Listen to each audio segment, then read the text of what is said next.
Time travelling possible ആണോ വെച്ചിട്ടെങ്കിൽ ഒരു question വന്നിട്ടുണ്ടായിരുന്നു. ഇറ്റ്സ് വെരി ഒബ്വിയസ് അല്ലേ. നമ്മളൊക്കെ ടൈം ട്രാവലേഴ്സാണ്. കാരണം നമ്മളൊക്കെ ഫ്യൂച്ചറിലേക്ക് മൂവ് ചെയ്തുകൊണ്ടിരിക്കുകയാണ്. 1 സെക്കൻഡ് പെർ സെക്കൻഡ് എന്ന റേറ്റിലാണ് അല്ലെങ്കിൽ ആ സ്പീഡിലാണ് നമ്മൾ ഫ്യൂച്ചറിലേക്ക് മൂവ് ചെയ്യേണ്ടത്. അപ്പോൾ അതിന് മുന്നേ ഒരു കാര്യം പറയാം. അതായത് നമ്മൾ മൂവീസിലൊക്കെ കണ്ട പോലെ ഒരു സ്വിച്ച് അമർത്തി കഴിഞ്ഞാൽ പാസ്റ്റിലേക്ക് പോയി അവിടുന്ന് ഫ്യൂച്ചറിലേക്ക് ബൗൺസ് ചെയ്യലല്ല ടൈം ട്രാവൽ.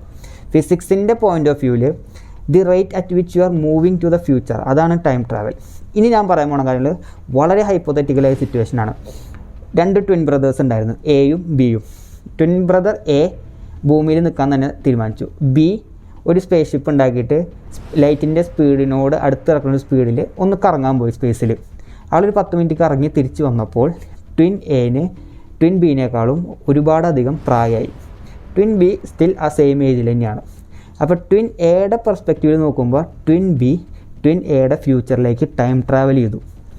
ഇതാണ് ഐൻസ്റ്റൈൻ്റെ സ്പെഷ്യൽ റിലേറ്റിവിറ്റി തിയറം.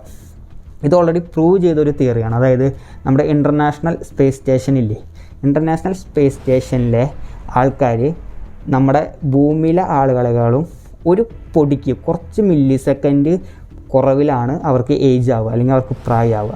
ഓൾറെഡി അത് പ്രൂവ് ചെയ്തേക്കണതാണ്. അറ്റോമിക് ക്ലോക്കൊക്കെ വെച്ച് പ്രൂവ് ചെയ്തിട്ടുള്ളതാണ്. ഇത് നമുക്കൊരു കാര്യം മനസ്സിലാവും. എന്താണ്? ടൈം റിലേറ്റീവാണ്, ഒരിക്കലും ആബ്സല്യൂട്ട് അല്ല.